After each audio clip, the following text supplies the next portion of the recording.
എന്നെങ്കിലും ഒരിക്കലും നിനക്ക് ചുറ്റുമുള്ളതൊക്കെ തകർന്നു എന്ന് തോന്നിയാൽ അന്ന് അച്ഛനില്ലെങ്കിൽ നിനക്ക് സഹായം ചോദിച്ചു ചെല്ലാൻ ഒരാളെ ഉണ്ട്, സ്റ്റീഫൻ.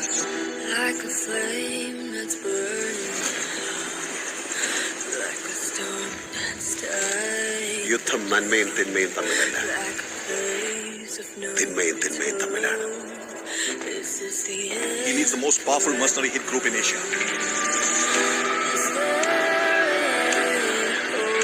ലോകത്ത് എല്ലായിടത്തും അവരുടെ presence. Sir, we have the entire Kabuka cartel and the Quraysh Abram nexus in one place. This is our chance. Shall we move in?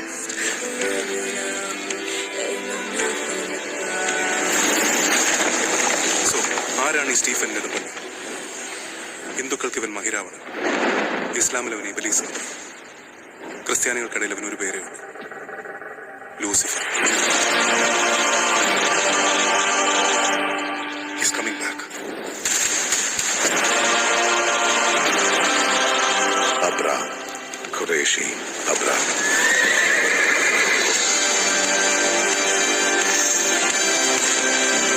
I hear gunshots. We're moving in.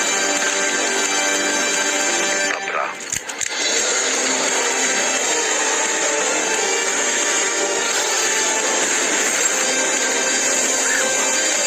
This deal is with the devil.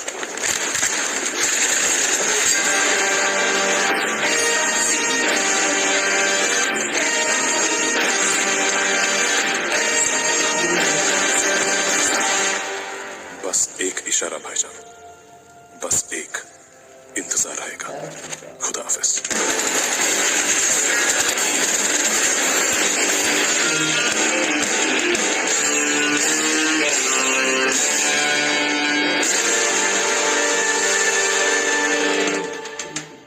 കിട്ടില്ല teacher. കാരണം എന്താ വെച്ചാൽ നമുക്ക് cinema കാണാനൊരു excitement ഇപ്പൊ തന്നെ വന്നു. പിന്നെ അതിലെ വിഷ്വൽസ് ഓരോന്ന് നമുക്ക് എടുത്ത് ചെറിയ രീതിയിലൊക്കെ നോക്കാം. അപ്പോൾ നമുക്ക് ആദ്യം തന്നെ കാണുന്നത് ഇതിൻ്റെ ഫസ്റ്റ് ഷോട്ട് എന്ന് പറയുന്നത് ഇറാഖിലെ ഒരു ഷോട്ടാണ്. അപ്പോൾ പല പരിപാടി ഇൻ്റർനാഷണൽ പരിപാടിയാണ്.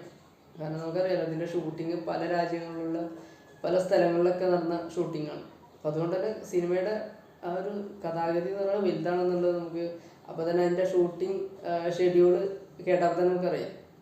അപ്പോൾ അതുകൊണ്ട് തന്നെ സിനിമ നല്ല വലിയ സിനിമയാണെന്ന് ഇതിൻ്റെ ചെറിയ ടീസർ കാണുമ്പോൾ നമുക്ക് മനസ്സിലാക്കാൻ പറ്റും. കാരണം ഒരുപാട് ഭയങ്കര വിഷ്വൽസാണ്. കാരണം ബ്ലാസ്റ്റുകളുണ്ട്, ഭയങ്കര ബ്ലാസ്റ്റുകളുണ്ട്, ഹെലികോപ്റ്ററുകളുണ്ട്. അങ്ങനെ അതായത് പ്രൊഡക്ഷൻ ക്വാളിറ്റിയിൽ ഒരിക്കലും ഒരു കുറച്ച് ചെയ്തിട്ടില്ല. രാജുവേട്ടന് എന്താണ് ആവശ്യപ്പെട്ടത് അതൊക്കെ ആൻ്റണി പെരുമ്പാവൂറും ലൈക്ക് റേമ്പാടും ഒരുമിച്ചിരുന്നു കൊണ്ട് രാജുവേട്ടന് എല്ലാ സപ്പോർട്ടും കൊടുത്തിട്ടുണ്ട്. പിന്നെ അതുകൊണ്ട് തന്നെ അതിൻ്റെ വിഷ്വൽ ക്വാളിറ്റി നമുക്ക് ടീസറിൽ തന്നെ നല്ല രീതിയിൽ നമുക്കത് അനുഭവിക്കാൻ പറ്റുന്നുണ്ട്. പിന്നെ ടീസറിൽ നമ്മൾ ടോവിനോനെ കണ്ടു, ടോവിനോ ഉണ്ട്, മഞ്ജു വാര്യരുണ്ട്, പിന്നെ നമ്മുടെ ലാലേട്ടൻ്റെ ചെറിയ പോർഷൻസാണ് കണ്ടിട്ടുള്ളത്. ഒന്നൊരു ഗണ്ണ് പിടിച്ചിട്ട് നിൽക്കുന്നത്, ഒന്ന് ആ ഒരു ഫയറിൻ്റെ ഫ്രണ്ടിലായിട്ട് നിൽക്കുന്നത്. അതൊരു ഫേസ്ബുക്കിലോ ഇൻസ്റ്റാഗ്രാമിലോ ഒക്കെ കണ്ടു ഞാൻ. അതൊരു ഫോറസ്റ്റ് വൈറ്റാണ്, പാലക്കാടൊക്കെ ഷൂട്ട് ചെയ്താന്നൊക്കെ പറയുന്നുണ്ട്. അപ്പോൾ അതായിരിക്കും ചിലപ്പോൾ ആ ഒരു രംഗം എന്ന് പറയുന്നത്. എന്തായാലും എന്തുകൊണ്ടും നല്ല ഹൈ മൂവ്മെൻറ്റ് കിട്ടുന്ന ഒരു സിനിമ തന്നെ ആയിരിക്കും ലൂസിഫർ 2. കാരണം ലൂസിഫർ നമുക്ക് ആ ഒരു ഫാൻ എന്ന രീതിയിൽ നല്ല രീതിയിൽ തിയേറ്ററിൽ ആഘോഷിച്ചൊരു സിനിമയാണ്. അപ്പം അതിൻ്റെ ഡബിൾ മടങ്ങ് ആഘോഷം ഇതിലുണ്ടാവും എന്നുള്ളത് ഷുവറാണ്. കാരണം കുറേ കാലമായിട്ട് സിനിമകൾ പലപ്പോഴും നമ്മൾ ആ ഒരു ആഗ്രഹിച്ച അല്ലെങ്കിൽ ഒരു ഫാൻ മൂവ്മെൻറ്റ് അല്ലെങ്കിൽ ഫാൻ ബോയ് എന്ന മൂവ്മെൻറ്റ് നമുക്ക് കിട്ടിയിട്ടില്ല.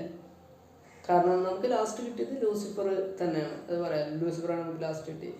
അതിനുശേഷം നേര് വന്നെങ്കിലും അതൊരു സിമ്പിൾ സ്റ്റോറി, ഒരു കോർട്ടൂൺ ഡ്രാമ ആയതുകൊണ്ട് നമുക്ക് അങ്ങനെ കൂടുതലായിട്ട് ആഘോഷങ്ങൾക്കുള്ളൊരു സിനിമ ആയിരുന്നില്ല. അതും ഭയങ്കര വിജയമായിരുന്നു. പിന്നെ നമുക്ക് പല സിനിമകൾ ഇറങ്ങിയെങ്കിലും വലിയ വിജയമാകാതെ പോയി. അപ്പോൾ അപ്പോഴൊക്കെ നമുക്ക് പലപ്പോഴും നിരാശ വന്നിട്ടുണ്ട്. അപ്പോൾ ആ നിരാശയൊക്കെ മാറ്റാനുള്ള സിനിമയായിരിക്കും ലൂസിഫർ 2 എല്ലാ പ്രതീക്ഷയും കാണുന്നുണ്ട്. പിന്നെ ലാലേട്ടൻ്റെ ഒരു ചില അടിപൊളിയായിട്ട് മാർച്ച് 27 സിനിമ റിലീസ്. അന്നത്തെ ഫസ്റ്റ് ഷോ, അതായത് നമ്മുടെ ഫാൻ ഷോനെ പോയി കയറി കാണണം. കാരണം അതിൻ്റെ വെയിറ്റിംഗ് ആണ്. ഫാൻ ഷോ എന്നുള്ളത് ആ ഒരു നമുക്ക് ലാലേട്ടൻ്റെ സിനിമ എന്ന് പറഞ്ഞാൽ ഏത് സിനിമയാണെങ്കിലും ഫാൻ ഷോ കാണുമ്പോൾ കിട്ടുന്നൊരു എനർജി ഉണ്ട്. ആ ഒരു എനർജി വേറെ ഒന്നിനും കിട്ടില്ല. അപ്പോൾ എന്തായാലും ഇതിന് അതിൻ്റെ ഒരു ഡബിൾ മടങ്ങ് എനർജി ആയിരിക്കും തിയേറ്ററിൽ. കാരണം ഇപ്പോൾ ഇതിൻ്റെ ഒരു ടീസർ ഈ ഇറങ്ങിയ സമയത്ത് തന്നെ ആലപ്പുഴയിലെ ഏതൊരു തിയേറ്ററിൽ ഇതിൻ്റെ ടീസർ റിലീസ് ചെയ്തിട്ടുണ്ടായിരുന്നു. അപ്പോൾ അതിൻ്റെ ഒരു ഓഡിയൻസിൻ്റെ റിയാക്ഷൻ അല്ലെങ്കിൽ ഓഡിയൻസിൻ്റെ ഒരു സെലിബ്രേഷൻ കണ്ടു. അപ്പോൾ ഞാൻ അങ്ങനെ ആലോചിച്ചത് ഇത് തിയേറ്ററിൽ ഇറങ്ങുന്ന സമയത്ത് എന്തായിരിക്കും ഈ ഒരു ആ ഒരു ആരാധകരുടെ ഒരു സെലിബ്രേഷൻ, അല്ലെങ്കിൽ ഏതൊക്കെ രീതിയിലായിരിക്കും എന്നുള്ളത് ഊഹിക്കാൻ പറ്റില്ല. കാരണം പല റെക്കോർഡുകളും പിന്നെ എന്തായാലും വീഴും. കാരണം ഇപ്പം തന്നെ യൂട്യൂബിൽ ഏറ്റവും ലൈക്ക് കിട്ടിയ ഒരു ടീസറായി മാറിയിട്ടുണ്ട്. കാരണം ഇന്നലെയാണത് റിലീസായിട്ട്. ഇന്നലെ 7 മണിക്ക്, രാത്രി 7 മണിക്ക്, അത് 7:07 എന്നുള്ള സമയം, ആ സമയത്താണത് റിലീസ് ആയിട്ടുള്ളത്. ഈ ഒരു സമയം കൊണ്ട് നല്ല ട്രെൻഡിങ്ങിലും വന്നു, അതുപോലെ നല്ല ലൈക്സ് കിട്ടിയ ഏറ്റവും നല്ലൊരു ടീസറായി മാറിയിട്ടുണ്ട്. അപ്പോൾ ഇതിൻ്റെ വരവറിയിച്ചത് തന്നെ റെക്കോർഡുകളിലൂടെ. അപ്പം ഇനി അങ്ങോട്ട് നല്ല നല്ല റെക്കോർഡുകൾ എന്തായാലും വീഴുന്നുള്ള കാര്യം ഉറപ്പാണ്. ഇതിൻ്റെ നമുക്ക് റിലീസിന് വേണ്ടി കാത്തിരിക്കാം. റിലീസിൻ്റെ മുന്നോടിയായിട്ട് ഇതിൻ്റെ ട്രെയിലറും കൂടി ഉണ്ട്, അത് നമുക്ക് റിയാക്ട് ചെയ്യാം. അപ്പോൾ എല്ലാവർക്കും എൻ്റെ ചാനൽ കണ്ട എല്ലാവർക്കും എൻ്റെ നന്ദി അറിയിക്കുന്നു. വീണ്ടും എൻ്റെ ഈ ചെറിയ ചാനൽ കാണുക, നല്ല രീതിയിൽ സപ്പോർട്ട് ചെയ്യുക. സിനിമയെക്കുറിച്ചുള്ള കാര്യങ്ങളായിരിക്കും ഇതിൽ കൂടുതലുണ്ടാവുക. അപ്പോൾ സിനിമയും അതിൻ്റെ ബന്ധപ്പെട്ട എല്ലാ കാര്യങ്ങളും നമുക്ക് ഇതിൽ ഡിസ്കസ് ചെയ്ത് പോകാം, ഷെയർ ചെയ്യുക, മാക്സിമം എല്ലാവരോടും എത്തിക്കുക. കാരണം എൻ്റെ ഒരു ചെറിയൊരു സ്റ്റാർട്ടിങ് ആണ്, ആദ്യമായിട്ടാണ് ഈ ഒരു ടീസർ റിയാക്ഷനൊക്കെ ചെയ്യുന്നത്. അപ്പോൾ മാക്സിമം സപ്പോർട്ട് ചെയ്യുക.